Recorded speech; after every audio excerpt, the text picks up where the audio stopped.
bonjour à tous, hi or hello. Ok, bon, aujourd'hui on se retrouve pour la deuxième partie de notre tuto. Donc, comme vous le saviez, la dernière fois nous avions fait l'intro. Bon, donc pour ceux qui n'étaient pas là la dernière fois ou n'avaient pas encore visionné l'introduction, donc je vous recommande d'aller voir l'introduction pour y voir un peu clair les notions de l'introduction. Dans ce tuto précédent, j'y parle de où a été créé le JavaScript, par quelle organisation et bla bla bla bla. Ok, donc aujourd'hui on se retrouve pour la deuxième partie de notre formation. Donc, comme je l'avais dit la dernière fois, j'avais dit que nous allons maintenant élaborer un plan d'attaque. Comme ça sera plus clair et ça sera bien organisé. Donc aujourd'hui, nous allons traiter des syntaxes. Ok, donc je vais l'écrire pour vous voyez. Donc aujourd'hui, nous allons attaquer les syntaxes de base du JavaScript. Ok, donc les syntaxes de base du JavaScript, je vais un peu ordonner. Ça c'est juste pour faire joli, ça vaut même pas la peine, hein? Donc les syntaxes de base du JavaScript, ouais, donc nous allons attaquer. Donc aujourd'hui nous allons parler des placements, comment placer les Java, des placements. Ok, on va faire comme ça. Comment placer le Java. Après avoir parlé des placements, nous allons faire un petit code, notre premier code, ok, notre premier code JavaScript. Donc hier j'avais fait un petit code, mais un bout de code, mais c'était rien du tout, quoi. C'était juste pour expliquer. J'avais même pas expliqué le code du genre. Donc aujourd'hui on est là pour ça. Après avoir fait ça, nous allons parler des choses facultatives en Java, comme par exemple les points virgules, le semicolon, point virgule. À quand est-ce qu'il faut faire les points virgules, si c'est nécessaire ou tout du genre, on va y venir. Donc pas la peine de s'empresser. Et juste après avoir fait ça, nous allons attaquer, je vais dire, la sensibilité à la casse. Sensibilité à la casse. Donc, après avoir fait la sensibilité à la casse de Java, donc nous allons parler des commentaires. Commentaires en Java. En JavaScript. Excusez-moi, je dis Java. En JavaScript. Après avoir fait les commentaires en JavaScript, nous allons faire quoi d'autre? Donc, comment utiliser Java en feuille externe. Java en feuille externe. Et après avoir fait ça, nous allons parler des variables. Voilà, les fameuses variables, comme je le disais hier. Donc, nous allons parler des variables. Donc, les variables, il y a beaucoup de types de variables, les global variables, les variables globales et locales. Et juste après ça, nous allons parler des opérateurs.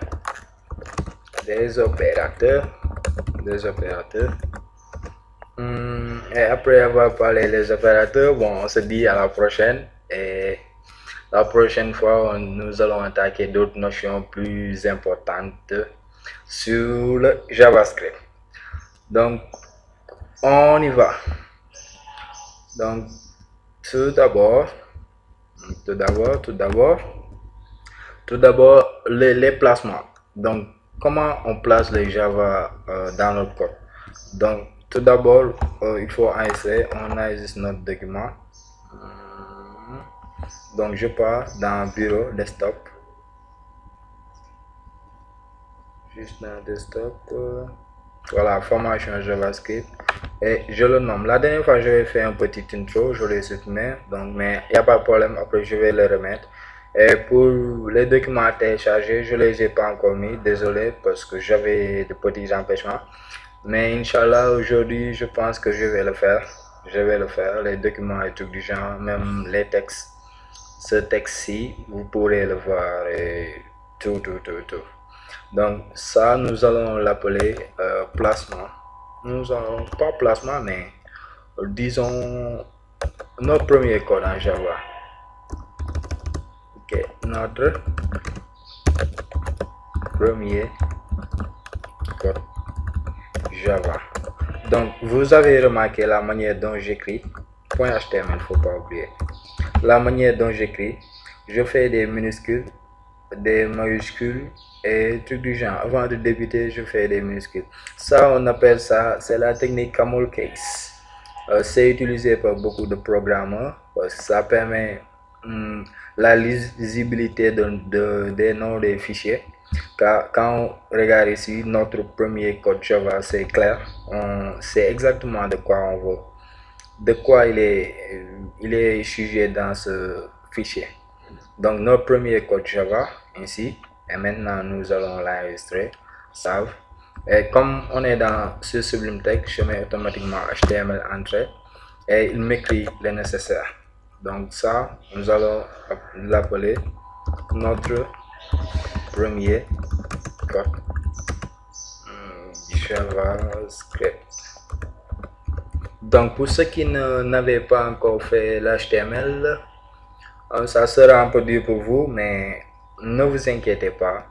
Après, je vais faire une formation complète sur l'HTML et le CSS, de préférence HTML5 et CSS3.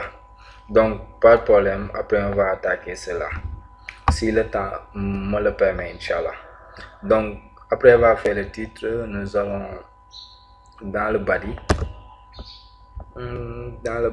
Et nous y mettons les scripts. Ok. Pas dans le body, mais juste après le voilà, juste après le title, on y met les scripts. Ok, si c'est en interne, de préférence, c'est comme ça que l'on doit faire. Alors, je zoome un peu pour que vous voyez, parce que y en a certains qui me reprochaient hier que la lisible c'était pas trop lisible, donc je vais un peu zoomer pour que vous voyez.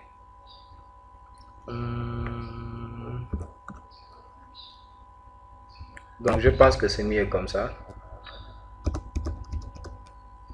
Ok. Ok, je pense que c'est bon comme ça. Donc juste après le title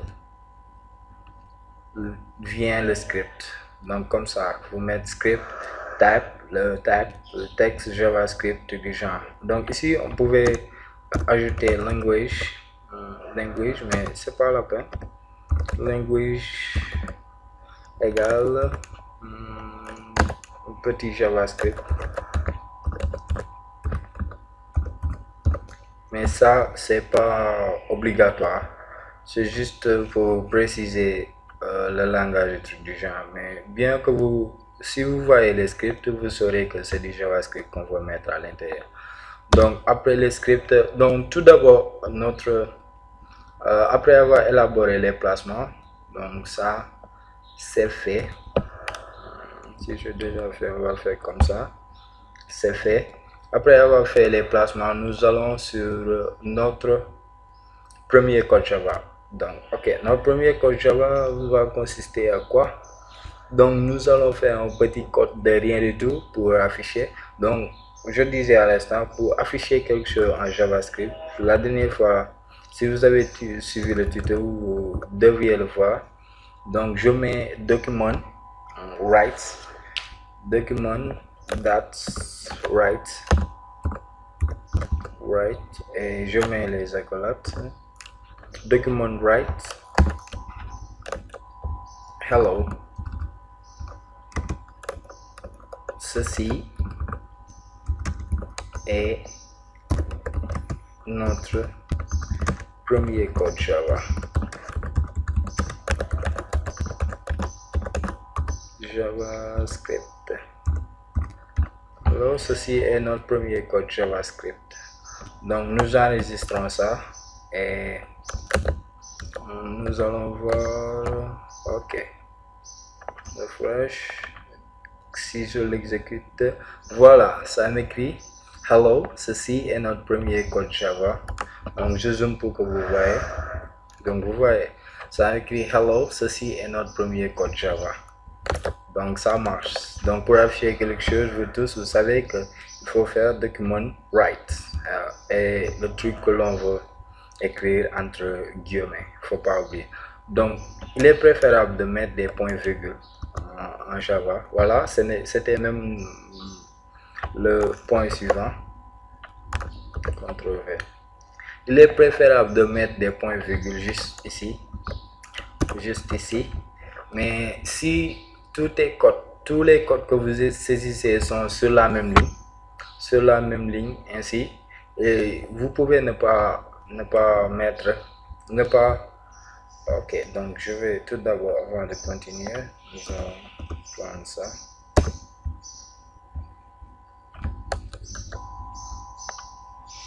Avant de continuer, nous allons copier ça. Donc après, vous pourrez, ok. Juste après, vous pourrez voir toutes ces notions.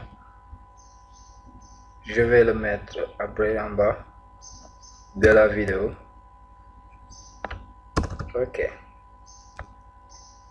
Donc le premier code c'était quoi? Le placement. Le placement c'était ça, non? Voilà. J'enlève le script. J'enlève ça. Ça, je l'enlève, ok. Donc ça, je l'enlève et je mets un slash code Java.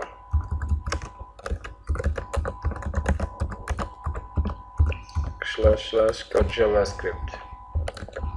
Ok.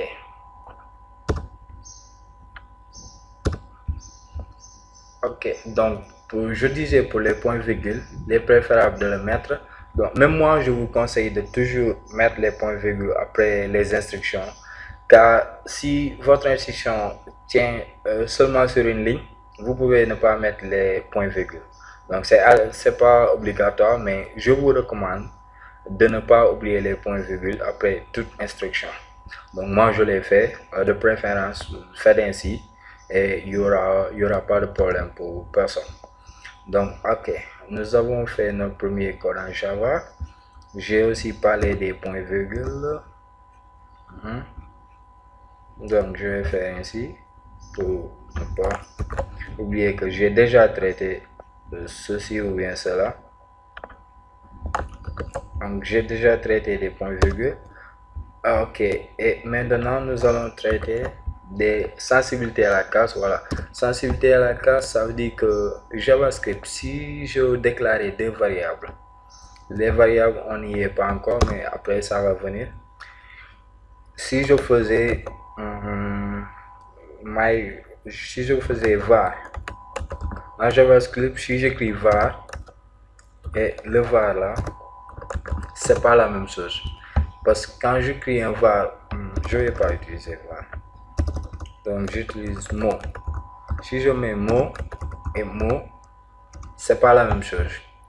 Car si j'écris mot comme ça, JavaScript va les majuscules, il va savoir que ce mot est en majuscule et celui-là est en minuscule.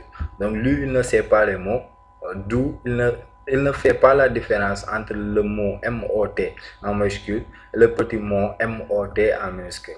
Donc ça et ça, c'est différent en JavaScript.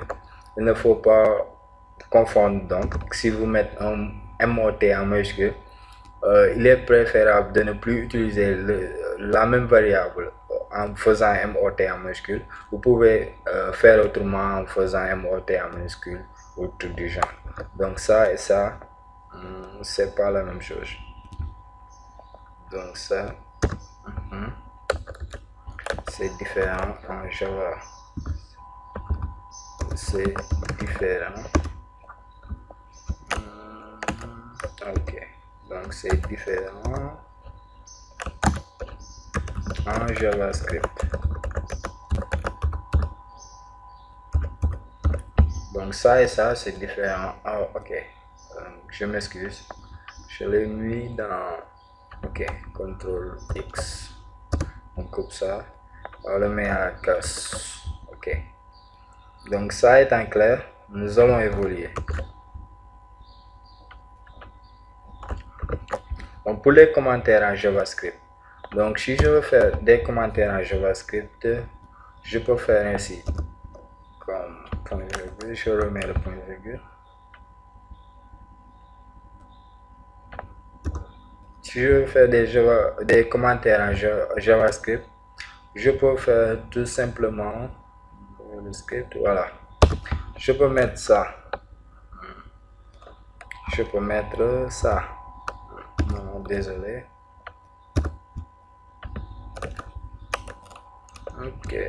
Je peux mettre ça pour dire que commentaire, c'est un commentaire en, que je dirais, c'est un commentaire qui tient en une ligne. Ça veut dire commentaire monoligne. Et je peux aussi faire ça.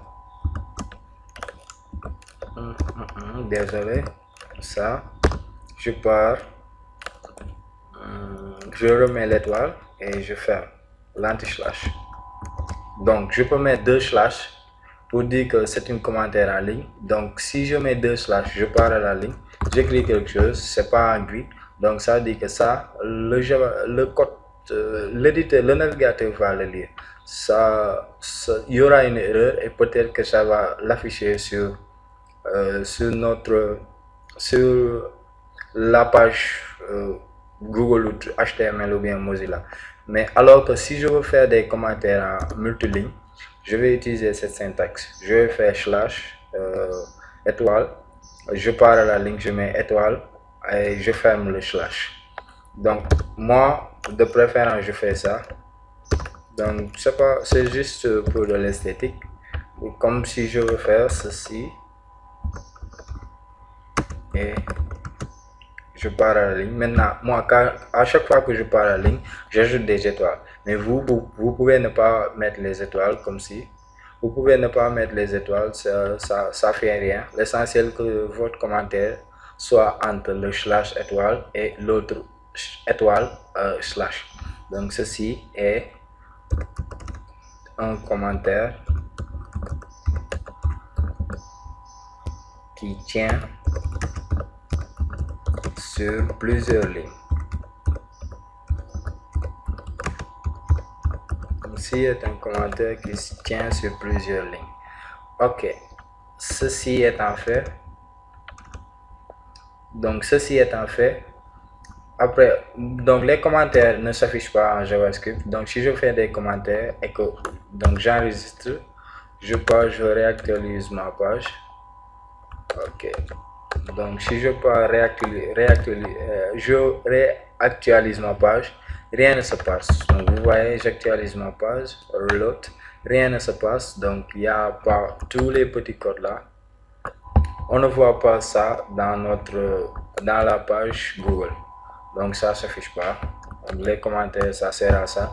Donc l'utilité des commentaires, si comme par exemple j'étais un développeur, si un développeur faisait truc du genre pour dire voilà, donc ici même on peut ajouter des commentaires. Donc je mets document write hello, ceci est notre premier code JavaScript. Maintenant je pars à la ligne, ou bien juste je pars à la ligne et je mets ceci. Je le commande, je dis pour afficher un message sur la page. Donc voilà, je peux mettre des commentaires et trucs du genre comme vous le sentez. Donc les commentaires en JavaScript, maintenant que c'est clair, CTRL-C, je le colle ici pour ne pas oublier. Maintenant qu'on a traité des commentaires en JavaScript, on peut évoluer. Non, on arrive à à l'autre point qui est Java en feuille externe. Donc, si je voulais faire des commentaires, des programmes qui sont extrêmement longs, sans oublier le code HTML et CSS du genre, donc il est préférable d'utiliser des feuilles externes JavaScript. Donc, pour faire cela, c'est simple.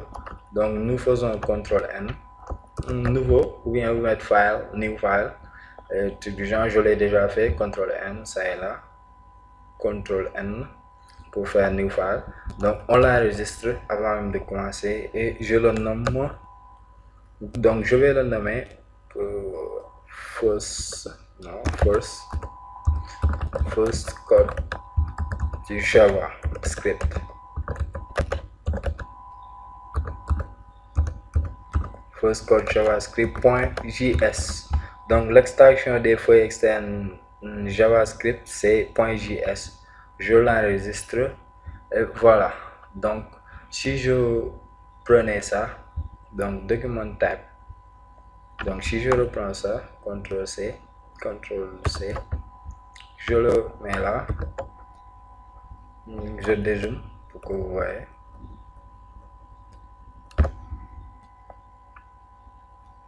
Donc, cela, donc si je mets ça, donc je vais commenter.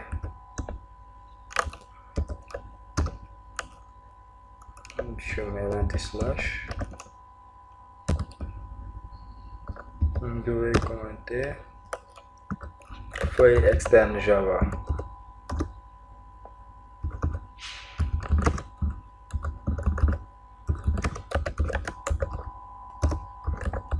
Feuille externe JavaScript. Donc ça c'est la feuille externe JavaScript. Donc vous voyez que ça c'est la feuille externe JavaScript. Donc feuille externe JavaScript.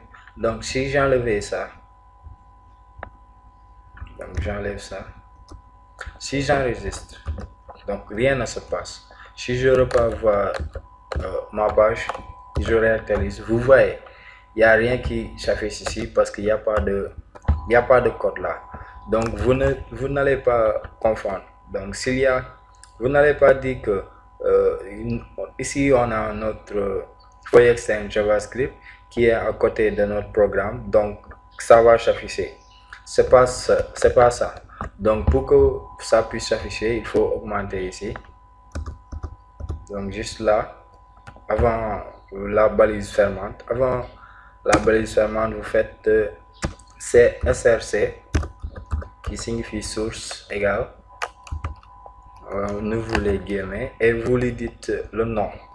Donc si c'est sur le même répertoire, si c'est dans le même dossier, donc il n'y a pas de problème. Donc automatiquement on met le nom. Mais si c'était dans un dossier externe, il est préférable de faire comme ça. Et voilà, donc ça c'est le chemin d'accès de notre document. Je copie ça et je le colle. Mais vu qu'on l'a fait sur le même dossier, donc je n'ai qu'à remettre le nom. Donc je mets first code JavaScript. First code JavaScript.js. Il ne faut pas oublier l'extension aussi. C'est pas juste qu'il faut mettre le nom, mais il faut mettre le nom et l'extension, les deux en même temps. Donc, si on repart sur notre page, on réactualise, vous voyez, le texte, ça revient. Ça revient parce qu'on l'a incorporé, on a pris notre feuille de style qu'on a incorporé dans notre code HTML. Ok, donc ceci étant fait, nous allons maintenant continuer avec les variables. CTRL-C, CTRL-V. Ok, feuille de style externe. Donc, feuille de style externe, je vais vous copier ça.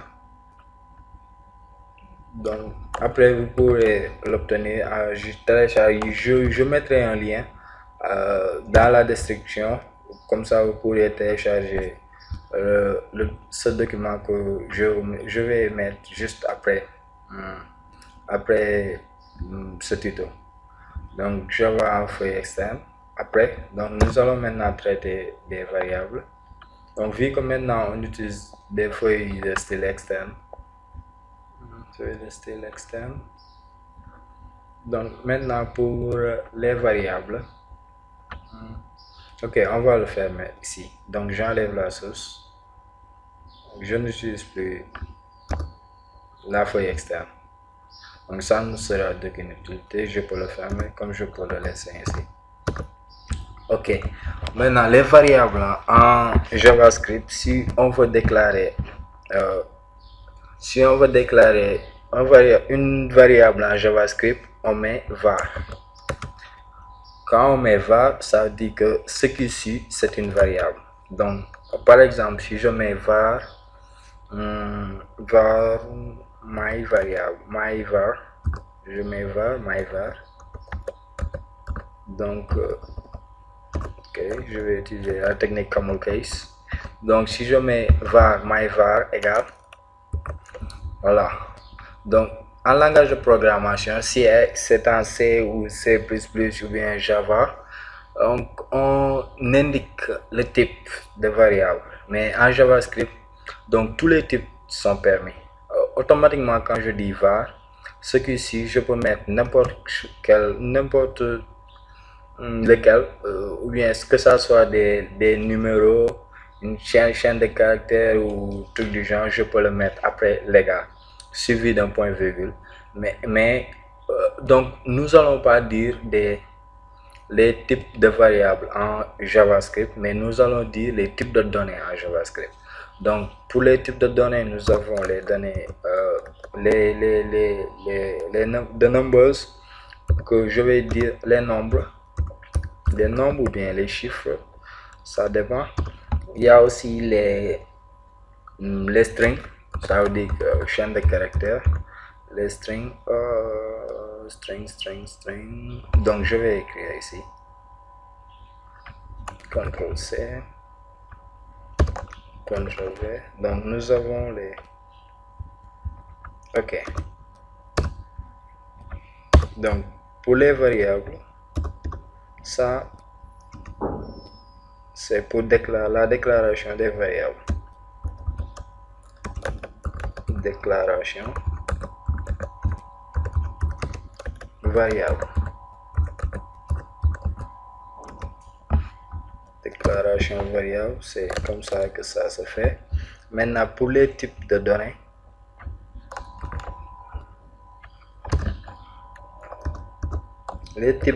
qui existent en JavaScript, de données. Les types de données qui existent en JavaScript, nous avons les types nombres. Les nombres, vous tous, peut-être, j'imagine que vous savez ce que ça signifie des nombres. On peut avoir 200, 3 pi, 3,14. Voilà, donc je l'ai oublié. Donc, en programmation, si on veut mettre des virgules, on va respecter la norme anglo-saxonne. Donc les virgules les Anglais, ils n'écrivent pas les virgules. Donc les virgules, ça signifie autre chose. Mais si on veut faire des virgules en programmation, on met un point. Voilà. Donc 3.14, ça signifie 3,14 en français ou bien en langage normal. Ok. Donc je peux mettre 203,14, des nombres négatifs, des nombres décimales, tout du genre. Je peux mettre moins 1017 ou tout du genre, n'importe lequel, etc. Ok. Donc pour les strings, nous avons les strings, c'est les chaînes de caractères. Donc ça peut être des chaînes de caractères, comme ça peut être une seule caractère, comme je vais dire. Maintenant, pour les strings, les nombres, on peut l'écrire comme ça, on met 200, virgule. Maintenant, pour les strings, c'est différent. Il faut mettre entre guillemets ce que l'on veut écrire. Donc, comme par exemple, je mets une phrase, je peux mettre des phrases, trucs du genre, point, n'importe lequel.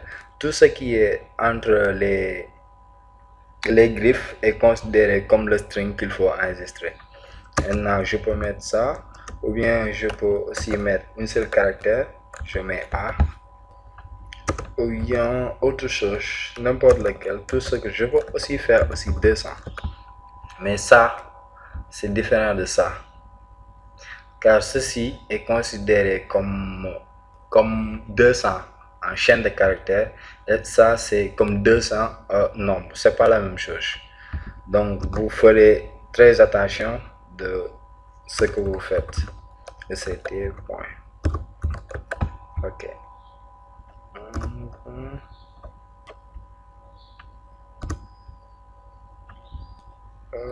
Ok.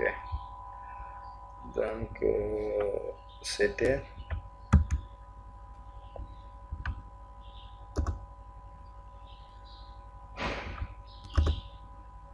Ok. Donc, ceci étant clair, après les strings, il y a aussi les objets, ce qu'on appelle les objets, mais on va pas les traiter dans ce tuto. Donc, il y a aussi les types nuls. Je ne vais pas dire nul, c'est pas même nul, mais none pour dire qu'il n'y a pas de valeur. None pour dire que pas de valeur. Pas de valeur, non, je ne vais pas même mettre pas de valeur, mais ça veut dire que c'est égal à 0. C'est égal à 0.